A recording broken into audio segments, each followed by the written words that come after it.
Hi, greetings to all our listeners around the world. Once again, it's still your host, mcoldsoldier, and with my amazing guest, General Abdul Latif.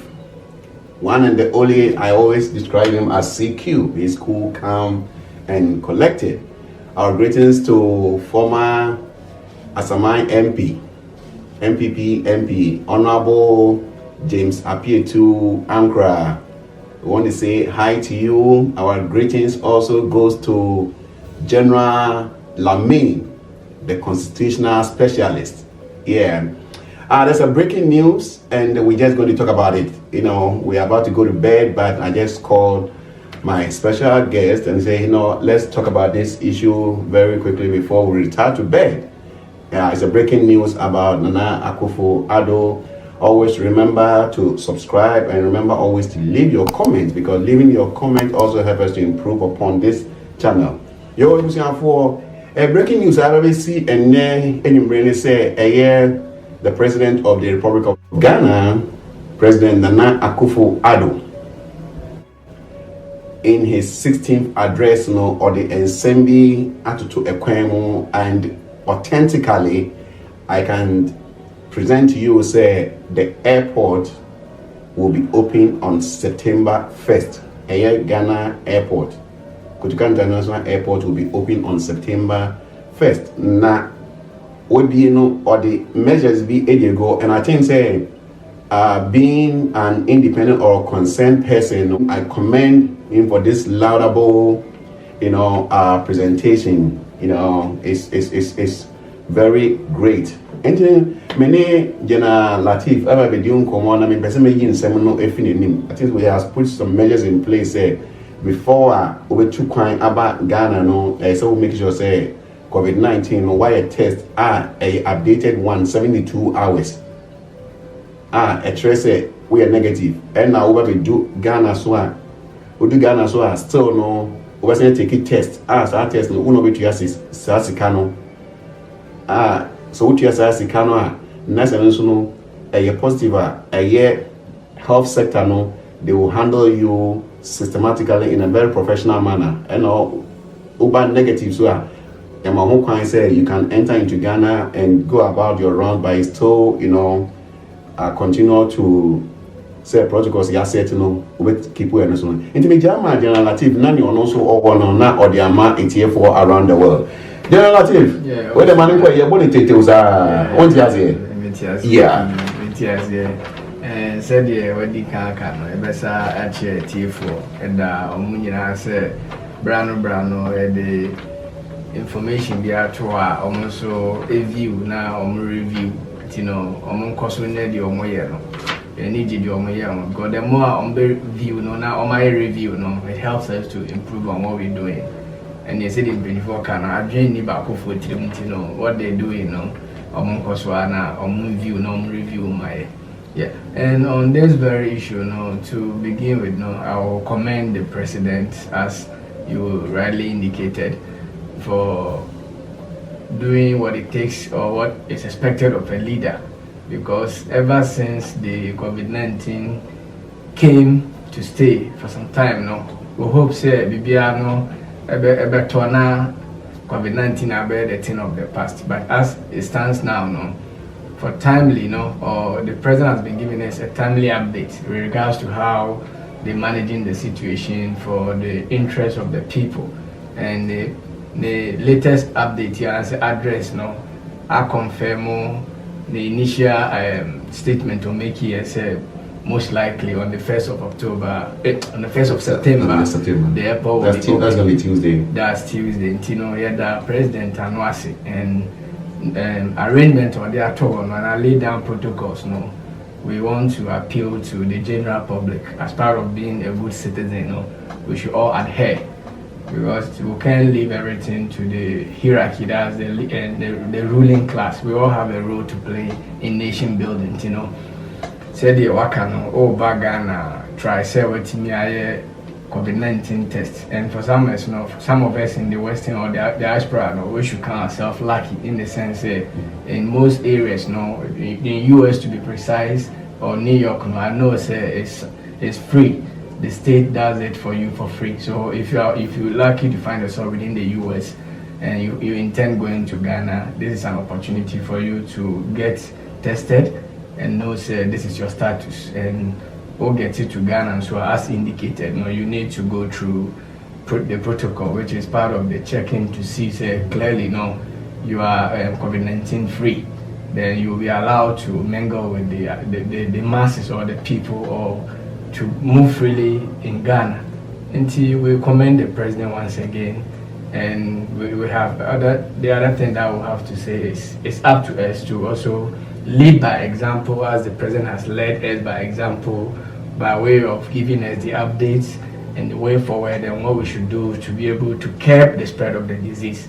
Is a good step in the right direction.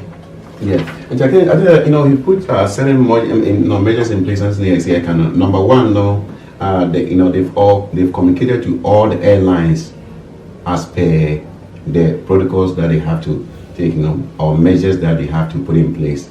Number two, is about getting your test, results by approved lab, etc. So by say a year BBA is approved, certification. That's an accredited exactly. Health 72 hours, not just almost 3 days duration. Number one. Number two, so we do Ghana, so you will still take another test. Yeah. Because we take it, but in the process of coming to take airplane within that 72 hours. I think that aspect, like I said, that aspect of you even getting tested in Ghana, is a smart move.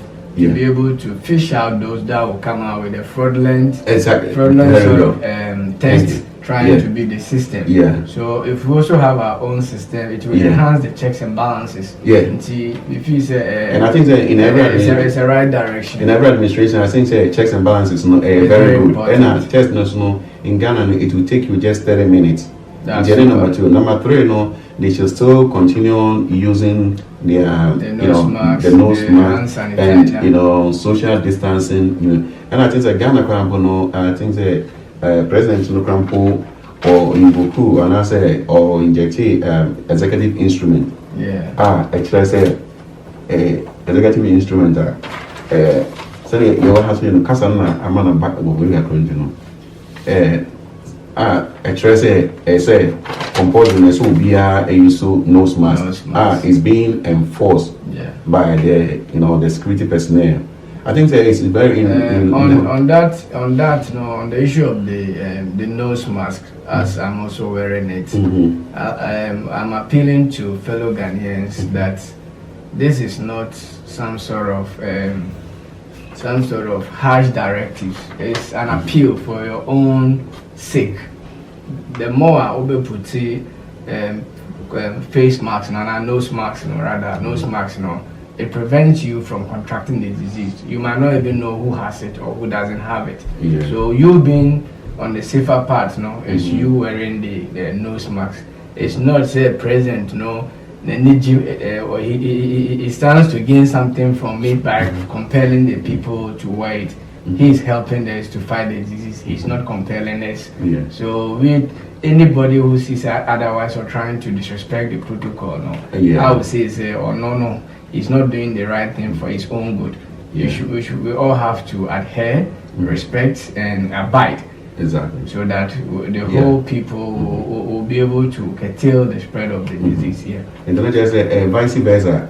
Once you put you on, you are protecting yourself and you are helping also to protect the next person. Exactly. And because this, as we say, is an airborne disease. Yeah, it's a reciprocal. Disease, you might not even know who has it. Yeah. And the rate of spread, something to me and determine.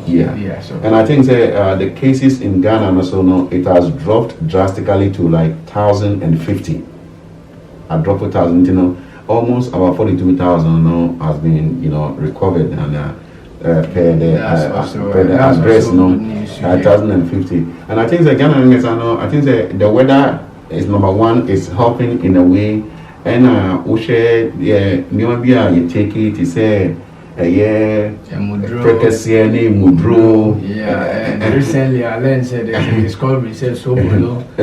Yeah, because it boosts your immune system. To be stronger. And I say, talking about USA, as one person who said, maybe I should like from your room, you go to work. Once you close from work, you are back to your room. So when activities be sometimes you don't even work for like even 2 blocks or 3 blocks. But back at home, no. So I go for trotro. I guess I wouldn't. If you are another deep war, so we're all about John Shimo and we want to be fat trotro. I guess I would say we do one penny way. And I think that we really do recommend the president of Ghana, because the measures that Oputu in place, it has really helped. The aggressive way of making sure that people are wearing their nose masks, people may not understand, but sometimes in life, when persuasion fails, false sanity. And it's a good news. And one person I'm going to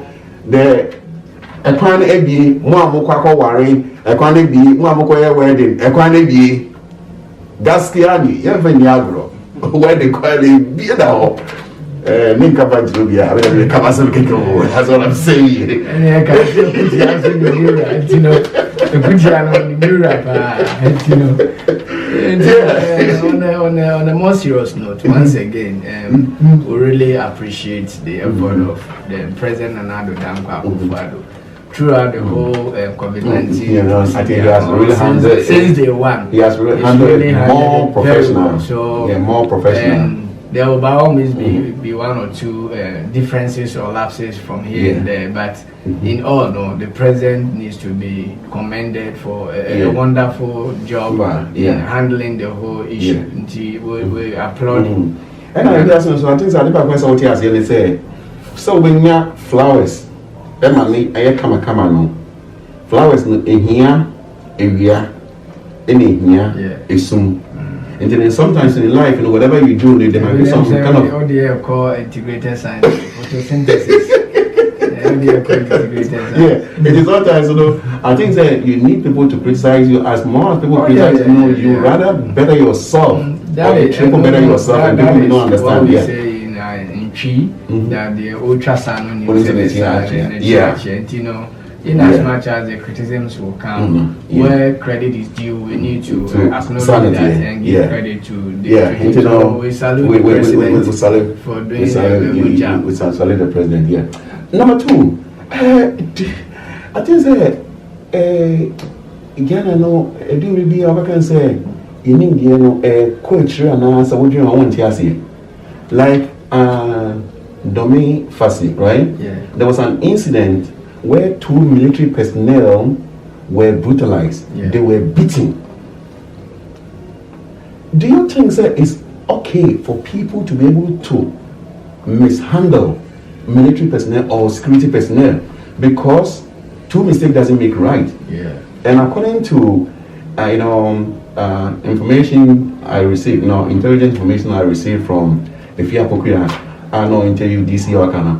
Now some of cannot say, like they approached the military men to ask them their mission there. It was about land issue. And remember, Sawokai Aye Major Mama issue now.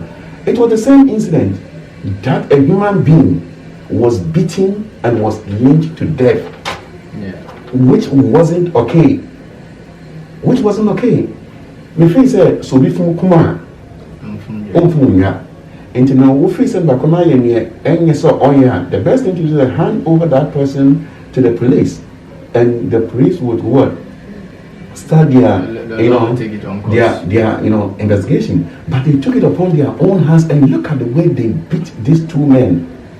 I think instant justice needs to be condemned.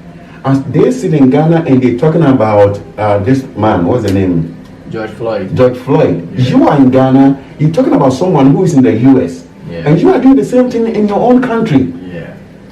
Sometimes we talk about racism, we talk about white racism against blacks, right? We talk about segregation, but we don't talk about racism against ourselves, and we don't talk about segregation among ourselves. That we don't even like ourselves, we hate ourselves, we don't have ourselves to progress. And what is your take?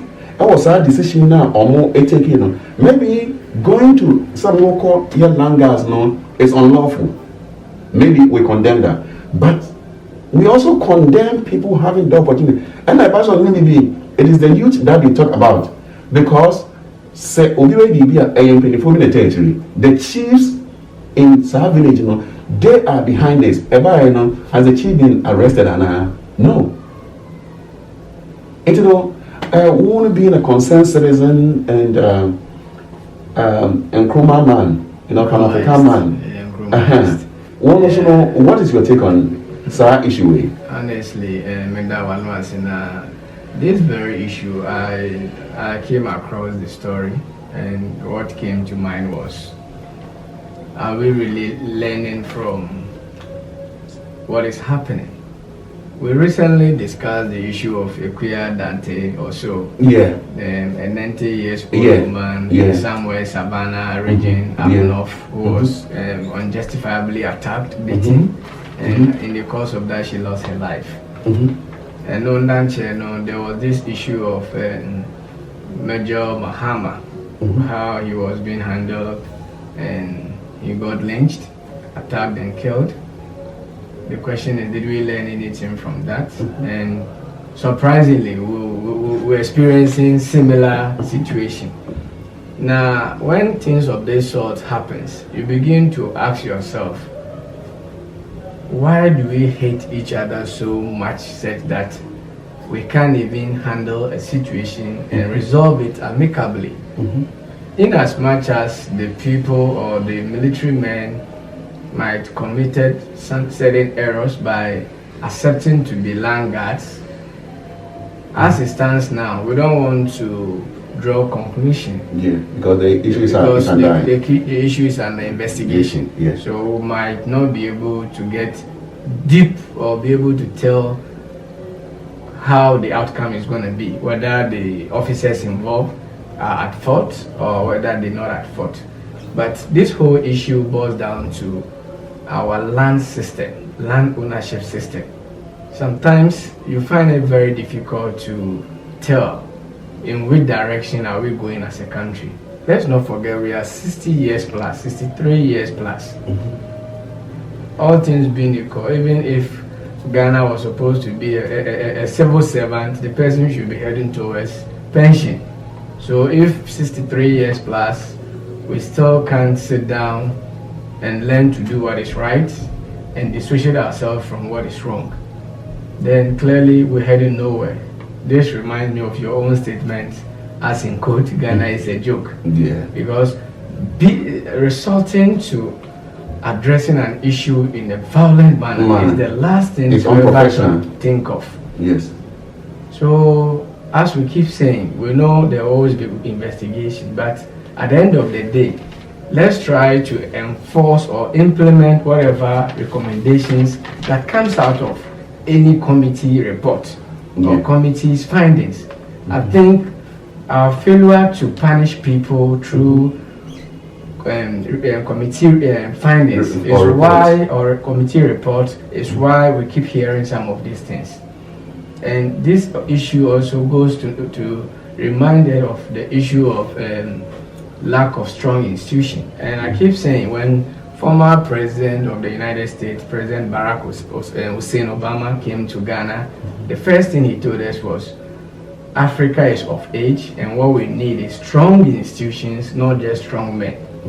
In this scenario, we had strong men, not strong institutions. Because due to lack of confidence in our institutions, people find it okay to abuse the law just to satisfy whatever wish they want.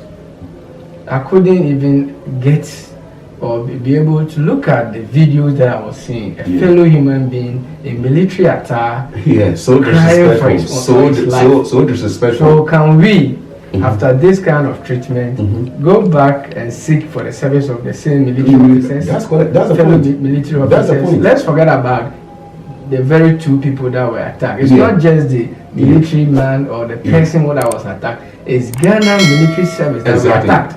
That's in such scenarios, I do understand why when issue of this sort happens, the military tries to go there in their numbers and punish the people or the whole community as part of and serving a deterrent for them. Actually, it's not. I don't think. I think I will differ from you. It's not to punish them, but it's to make sure those people are being arrested and they are, brought to book. So that we face the consequences. I don't want someone to think. No, I'm not trying to say they should just go there and brutalize them. At least get to the place, arrest the perpetrators or the people involved, and make sure they follow due process in punishing them. And I think also, we kind of politicize everything that goes on. That is, we politicize the issue going. That's why, coming back to what you were saying about the report, because if maybe Party A or Party B is in power and something happens and a report is given, goes against its own people, implementing it exactly a problem. Exactly. Yeah. So telling the truth sometimes very difficult. But back in the day, our parents will always tell the truth, no even if you are going to be killed. Just tell the truth. Yeah. And talk about security issue. I just want to read something short for our listeners to hear. We said security in Ghana, key players, constitutional provisions on security, Article 86 of the Constitution and the Security of an Intelligence Agency Act 1996, Act 526 mentions some of the state security agencies responsible for national security.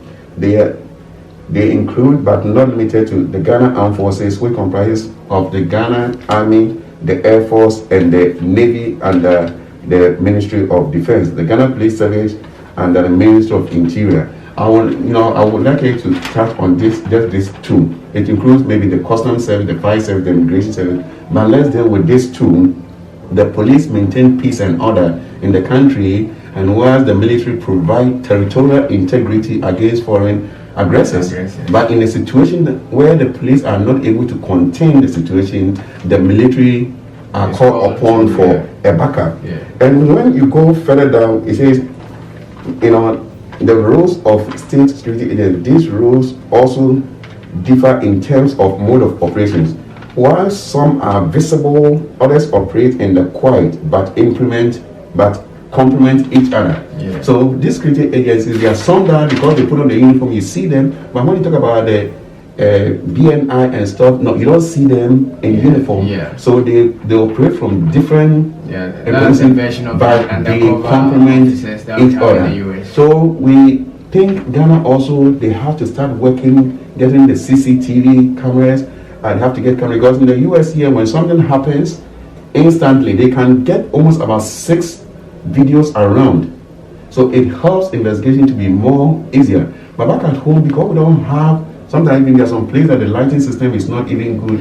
It also, kind of delays or affects, the security system. And I think we have to really look into it. But I think we all come into a compromise to condemn what they did to the military personnel. That is not good. They need to stop it. You will need the same military personnel when the country Ghana is being attacked. Is the military.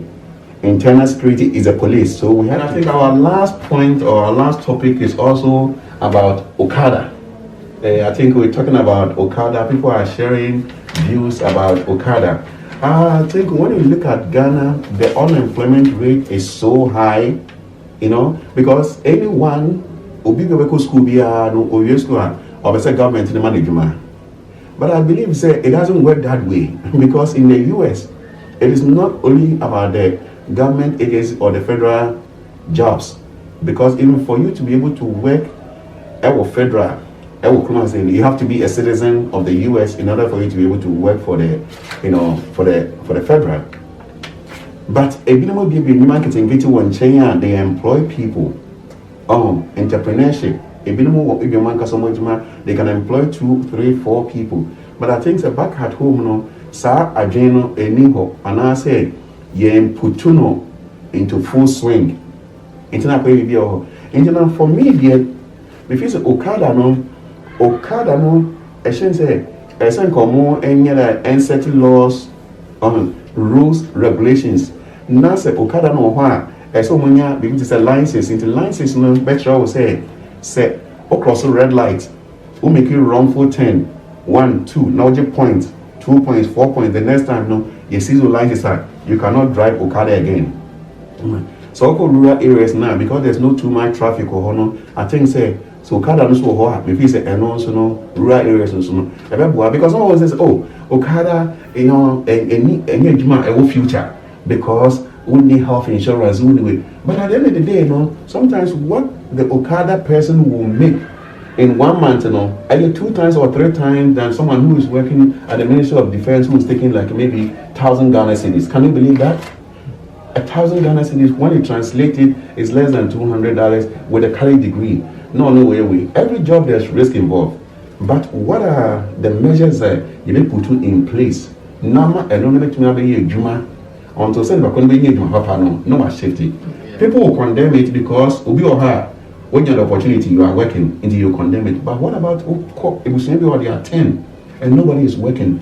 And you don't want them to become armed robbers. In this situation, the same over here. And you know, General Latif, major the amount says, saying also wondering your name for yourself. Yeah, thank you. On this very issue, that is Okada, and there are a school of thought, or people might even want to know what we mean by Okada. For those that don't know the meaning of Okada, this is Okada is a terminology given to the use of motorbike to transport or convey people from one destination to another.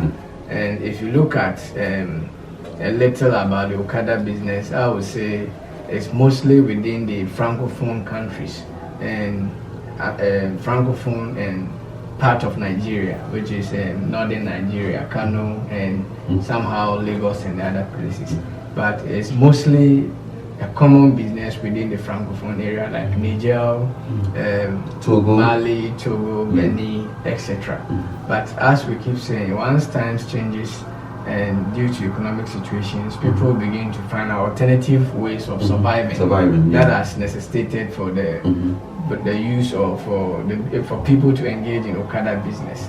And initially, I remember during the times of former President Mahama, way back in 2012, there were a public outcry that they felt the operation of Okada wasn't the right thing or unjustifiable. So it was cancelled. There were provisions or laws were enacted to ban the operation of Okada. Exactly, yeah. But that was 2012. Somewhere to 2012. And as we keep saying, laws are made to be amended.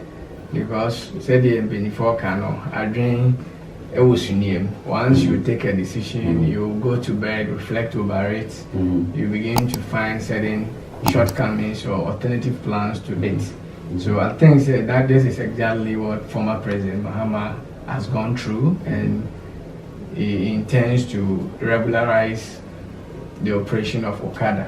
But what we should be asking is, we understand he intends to make it a legal venture or legal business. How does he want to go about it? From the layman's point of view, I will be expecting, even if there's the need or there's going to allow them to operate, there should be certain measures that will be put in place to make sure we only get the right people for the job. Because most of the concern is, most armed robbery cases, people do use motorbikes to do armed robbery. So that alone makes people feel like they are not safe if the use of motorbike is allowed as for commercial businesses. As we speak, you can use the motorbike for delivery services and other minor jobs, but to use it and convey people as a means of transportation, that is what is not allowed per Ghana law. But for anything like postal service and other delivery, you are allowed to use the motorbike. So what I will be saying is, if I was to be in charge, I'll make sure there will be measures like duly registration. You should be 18 years of age before you will be allowed to work. You have a license. You need a license, and even as part of getting the license, we need to make sure you go through a drug test so that at least we know this person is duly fit, health-wise, he's not on drugs in order not to embark on any negative thing in the course of doing the business. But the question is, in our part of the world, do we have the system in place for effective checks and balances? That is the question. Even with the road system or the use of the regular cars, we still go through challenges. For instance, our traffic lighting system is very poor. Yeah. Street marking is very poor. So the roads are poor. The roads are poor. The street marking the traffic system is very poor. I remember recently I saw a story on Coffee TV. I saw it too. Yeah. He was talking about one neighborhood when the light turns green, then it tells the people to walk. To walk, which shouldn't be the case. And there were a series of accidents, and at some point in time, I think there was even a protest about people had to protest before the lights get fixed. Yeah. It's very unfortunate. This is not what to be expecting in a country that is 60 years plus. So it's a laudable appeal. Whoever, or if it's this current administration that wants to legalize Okada, it should be done in a professional manner, not just for the sake of the people who want it to be legalized, and for that matter we are legalizing it. How do we intend to manage it if we legalize it? So that should be what we all have to be thinking about. And I think it shouldn't be limited to political parties. It should be all inclusive. A committee, if possible, had to be formed to look into the matter, whether it really makes sense to legalize it or not. But if we are looking at it from unemployment situation, anybody will say we need to legalize it because people use it as a means of survival. But we have to look at the bigger picture. And this also reminds me of the situation we find ourselves. Had we or had our leaders been proactive, there would have been alternative jobs so that people will not even be thinking about going to Okada.